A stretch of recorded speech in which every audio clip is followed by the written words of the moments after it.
Hello दोस्तों, आप सभी का स्वागत है आपके अपने यूट्यूब चैनल एग्ज़ाम तैयारी विथ रवि पर। दोस्तों, आज हम एसएससी एमटीएस की एग्ज़ाम आपकी स्टार्ट हो चुकी है 2 मई से।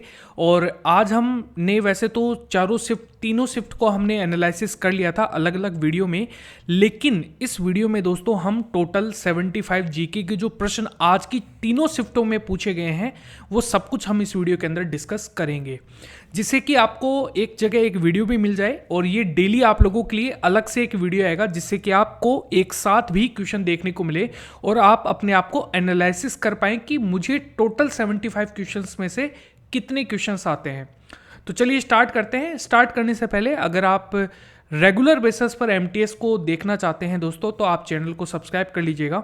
अगर आपको ये वीडियो पसंद आता है, वीडियो को लाइक कीजिएगा। कमेंट करके आप मुझे बता सकते हैं कि आपको ये वीडियो कैसा लगा, और अपने दोस्तों के साथ भी दोस्तों इसे शेयर जरूर कीजिएगा। स्टार्ट करते हैं पहले प्रश्न के साथ। भारत का क्षेत्रफल विश्व के क्षेत्रफल का कितना प्रतिशत है? दोस्तों, भारत का जो क्षेत्रफल है ये विश्व के क्षेत्रफल का 2.4% आप लोगों को देखने को मिलता है। अगला प्रश्न है, रेलवे नेट कार्बन 0% का लक्ष्य किस वर्ष तक रखा गया है? दोस्तों, ये रखा गया है 2030 तक। रेलवे जो है दोस्तों वो नेट कार्बन 0% को क्या कर लेगा? हासिल कर लेगा। अगला प्रश्न है, दिल्ली में कितने नगर निगम का मर्ज किया गया है? दोस्तों, अभी आपको पता है दिल्ली के अंदर जो नगर निगम है उनको मर्ज किया गया था। तो कितने किया गया था, कितने नगर निगम को? तो 3 नगर निगमों को यहां पर दोस्तों मर्ज किया गया था। अगला प्रश्न है, वॉकर कप किससे संबंधित है? किस खेल से संबंध दोस्तों वॉकर कप का है? तो याद रखिएगा गोल्फ से संबंध है दोस्तों, अगर आपको ये वीडियो पसंद आता है, इस वीडियो को लाइक ज़रूर कीजिएगा। अपना प्यार, अपना सपोर्ट जो है दोस्तों इस वीडियो को ज़रूर दीजिएगा, क्योंकि जब आप लाइक करते हैं तब मुझे ये लगता है कि सही में आप लोगों के लिए जो मेहनत है वो रंग ला रही है। आप लोगों तक जो मेरे वीडियोज़ हैं दोस्तों वो आपको पसंद आ रहे हैं। अगला प्रश्न है, भरतनाट्यम किस राज्य से संबंधित है? दोस्तों, भरतनाट्यम का संबंध जो है ये तमिलनाडु से है। ये चीज़ भी आप लोगों को ध्यान में रखना है। अच्छा, शास्त्रीय नृत्य से रिलेटेड आपके एग्जाम में तीनों ही शिफ्ट में दोस्तों क्वेश्चंस पूछे गए हैं, तो आप लोग यहाँ पर ध्यान से जरूर देखिएगा। अगला प्रश्न है, नोक्रेक उत्सव कहाँ पर मनाया जाता है? दोस्तों, नोक्रेक उत्सव जो है ये मेघालय के अंदर मनाया जाता है।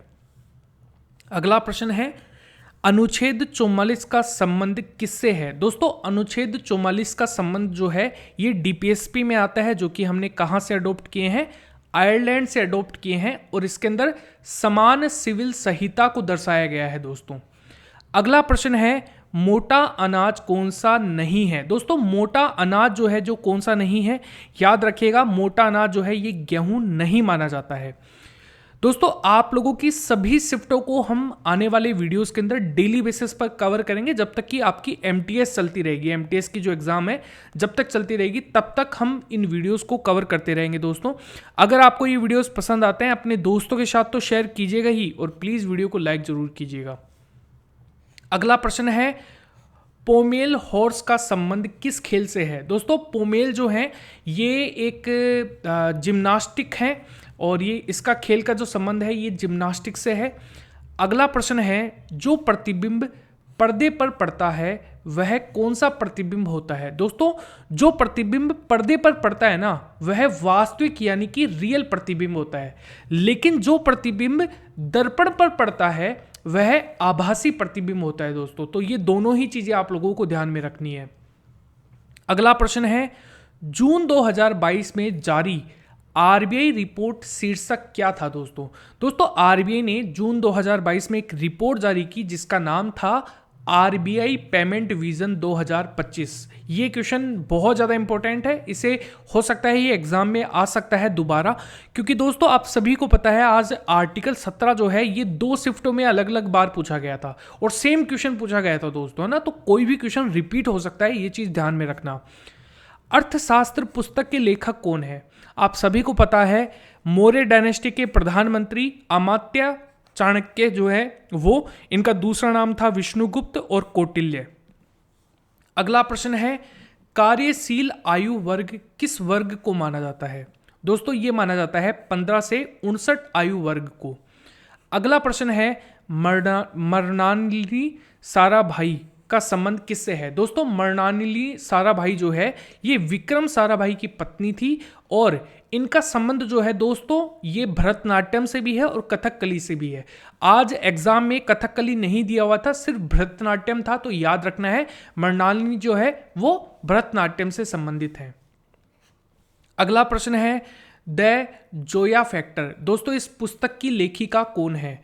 इनका नाम है अनुजा चौहान। एग्जाम के पॉइंट ऑफ व्यू से बहुत वापस पूछा जा सकने वाला प्रश्न है। मतदाता दिवस कब मनाया जाता है? दोस्तों ये क्वेश्चन भी एग्जाम में दोबारा आ सकता है। 25 जनवरी को दोस्तों मतदाता दिवस के तौर पर मनाया जाता है।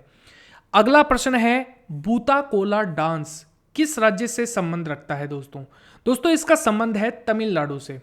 अगला प्रश्न है हॉर्नबिल डांस किस राज्य से संबंधित है?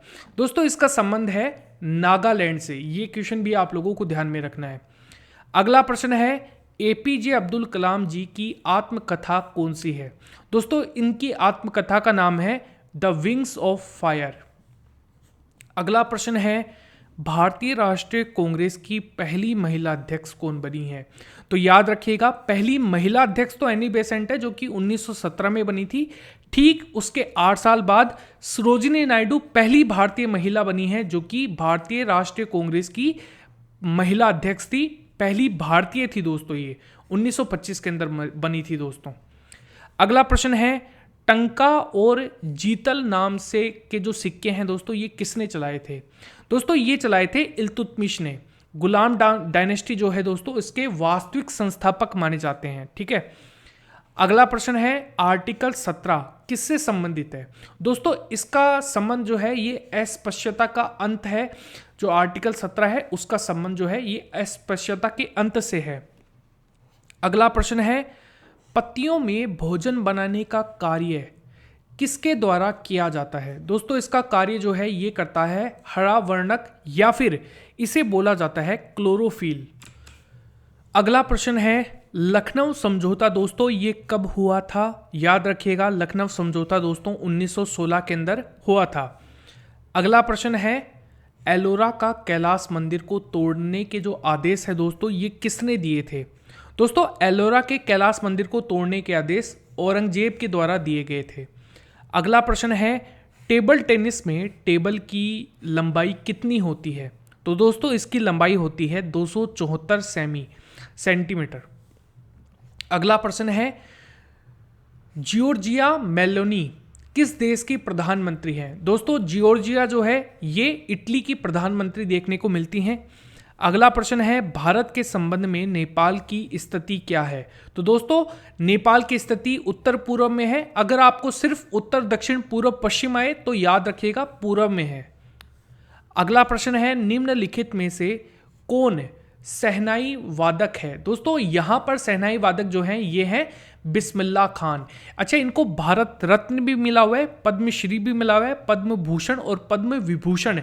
इन चारों भारतीय जो यहाँ पर भारतीय जो सम्मान है, ठीक है, सर्वोच्च नागरिक सम्मान, इन चारों से दोस्तों इनको यहाँ पर नवाजा गया है। अच्छा ये 2001 में दोस्तों इन्हें भारत रत्न मिला था। किसके साथ दिया गया था दोस्तों इन्हें भारत रत्न? याद रखिएगा इनको यहाँ पर दिया गया था लता मंगेशकर जी के साथ। ठीक है। महमूद गजनवी ने भारत के किस मंदिर पर आक्रमण किया था? दोस्तों ये किया था सोमनाथ मंदिर पर। अगला प्रश्न है IVF की फुल फॉर्म क्या है? दोस्तों IVF की फुल फॉर्म होती है इन वेट्रो फर्टिलाइजेशन। अगला प्रश्न है सर्वाधिक लिंगानुपात किस राज्य का है? दोस्तों सबसे ज्यादा लिंगानुपात जो है ये केरल का है, 1084 है। वही पुडुचेरी की बात करें दूसरे नंबर है पुडुचेरी, और सबसे कम किसका है दोस्तों? तो याद रखिएगा हरियाणा का। अगला प्रश्न है दिल्ली की साक्षरता दर क्या है? दोस्तों दिल्ली की साक्षरता दर है 88.01%। अगला प्रश्न है शिव कुमार किस वाद्य यंत्र को बजाते हैं? दोस्तों शिव कुमार जो है ये संतूर वाद्य यंत्र को बजाते हैं। ये एग्जाम के पॉइंट ऑफ व्यू से बहुत ज्यादा इंपॉर्टेंट है।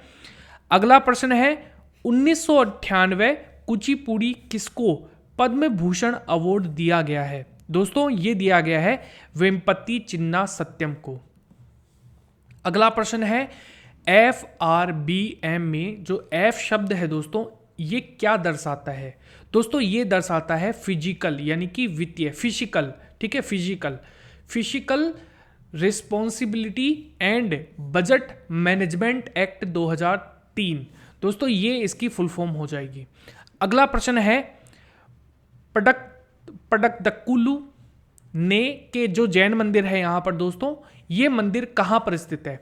दोस्तों पडक्कल्लू जो जैन मंदिर हैं ये कर्नाटक में देखने को मिलते हैं और ये यूनेस्को की विश्व विरासत स्थल की जो सूची है दोस्तों उसमें भी इनका नाम शामिल है। अगला प्रश्न है भारत में सर्वाधिक वन किस राज्य में है? दोस्तों भारत में जो सर्वाधिक वन है ये मध्य प्रदेश में आप लोगों को देखने को मिलते हैं। अगला प्रश्न है जब नदी मैदान में प्रवेश करती है और मोड़दार मार्ग बनाती है तो उन्हें क्या कहा जाता है? दोस्तों उन्हें कहा जाता है विसर्प। अगला प्रश्न है दोस्तों मेजर ध्यानचंद खेल रत्न अवार्ड पैरा शूटिंग के लिए किसे दिया गया है? दोस्तों मेजर ध्यानचंद खेल रत्न अवार्ड जो है ये पहले राजीव गांधी खेल रत्न अवार्ड के नाम से जाना जाता था, तो ये चीज भी ध्यान रखनी है, और ये दिया गया था अवनी लेखरा को। अगला प्रश्न है ब्रिटेन प्रधानमंत्री जिन्होंने 40 दिन में इस्तीफा दे दिया था, है ना, तो प्रधानमंत्री से रिलेटेड 2 क्वेश्चन आ चुके हैं आज एक ही दिन में, तो याद रखना लिज ट्रस्ट के द्वारा। अगला प्रश्न है स्वराज पार्टी के अध्यक्ष कौन थे? दोस्तों इनका नाम था चित्तरंजन दास, जो कि अध्यक्ष आप लोगों को देखने को मिलते हैं। अगला प्रश्न है साबुन में कौन सा तत्व पाया जाता है? तो याद रखना सोडियम पोटेशियम के लवण। अगला प्रश्न है IPL 2022 की विजेता कौन रही है दोस्तों? तो याद रखना गुजरात। ये सभी प्रश्न दोस्तों आपके एग्जाम में पूछे गए हैं तो बहुत ज्यादा इंपॉर्टेंट हो जाते हैं। अगला प्रश्न है विशाखापट्टनम किस राज्य की राजधानी है? दोस्तों ये है आंध्र प्रदेश की, यानी कि आपको सभी राज्यों की राजधानी यहां पर याद रखनी है। अगला प्रश्न है G20 पहली महिला समूह की बैठक कहां पर हुई थी दोस्तों? दोस्तों ये हुई थी आगरा स्थित ताज कन्वेंशन होटल में, जो कि 11 और 12 फरवरी को आयोजित की गई थी। अगला प्रश्न है कौन सा जेवियन ग्रह नहीं है? दोस्तों जेवियन ग्रह का मतलब होता है बाह्य ग्रह, तो यहां पर बुध जो ग्रह है दोस्तों ये एक आंतरिक ग्रह है, इसलिए जेवियन ग्रह कौन सा नहीं है? बुध। अगला प्रश्न है आंखों और त्वचा के लिए कौन सा विटामिन उपयोगी है? तो याद रखिएगा विटामिन ए। अगला प्रश्न है कपास उत्पादन में 2022 में प्रथम स्थान किस राज्य का है? दोस्तों यह है गुजरात का। अगला प्रश्न है निम्नलिखित में से कौन सा पानी में घुलनशील है? कौन सा घुलनशील विटामिन है दोस्तों?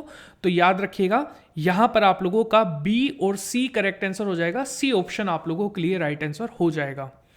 अगला प्रश्न है गुप्त साम्राज्य का वास्तविक संस्थापक कौन था? दोस्तों वास्तविक संस्थापक के बारे में पूछा जाता है तो याद रखिएगा चंद्रगुप्त प्रथम।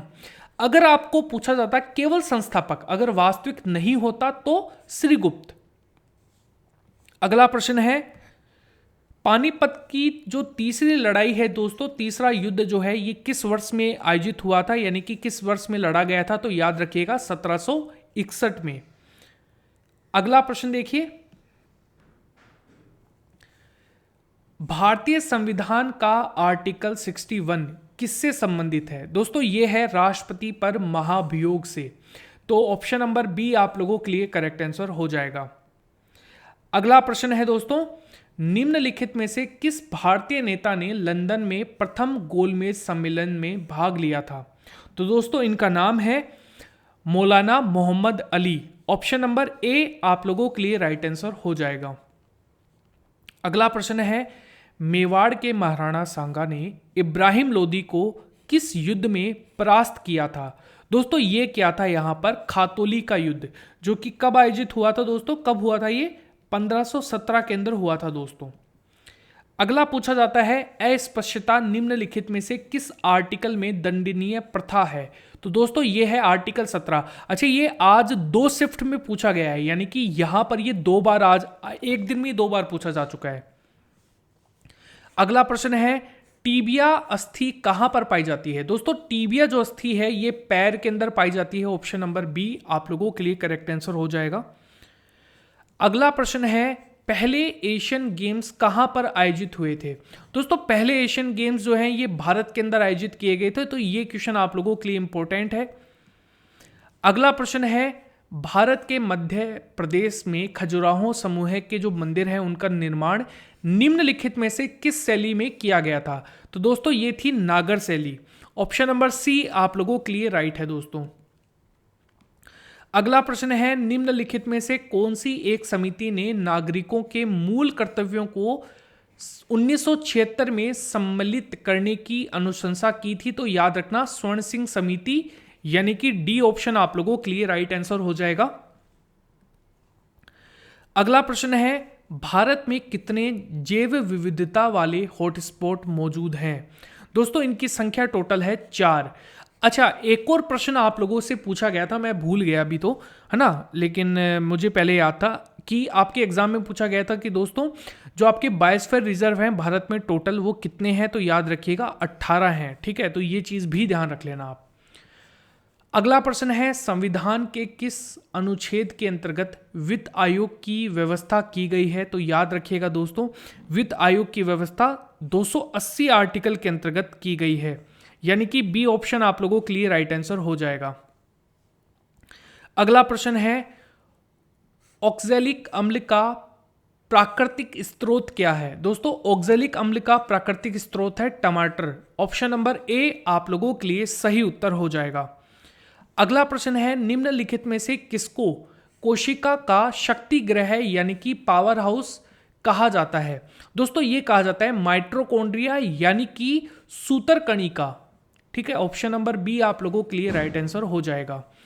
अगला प्रश्न है, आत्मघाती थैली कौन सी है? तो दोस्तों ये है लाइसोसोम। ऑप्शन नंबर बी आप लोगों के लिए करेक्ट आंसर हो जाएगा। इसे हम लैनकाई भी कहते हैं दोस्तों, बी ऑप्शन राइट आंसर हो जाएगा। दोस्तों ये थी हमारी चारों शिफ्ट की पूरी एग्जाम्स। अगर आपको ये वीडियो पसंद आया, इस वीडियो को लाइक कीजिएगा, शेयर कीजिएगा, कमेंट करके आप मुझे बता सकते हैं कि आपको ये वीडियो कैसा लगा। धन्यवाद।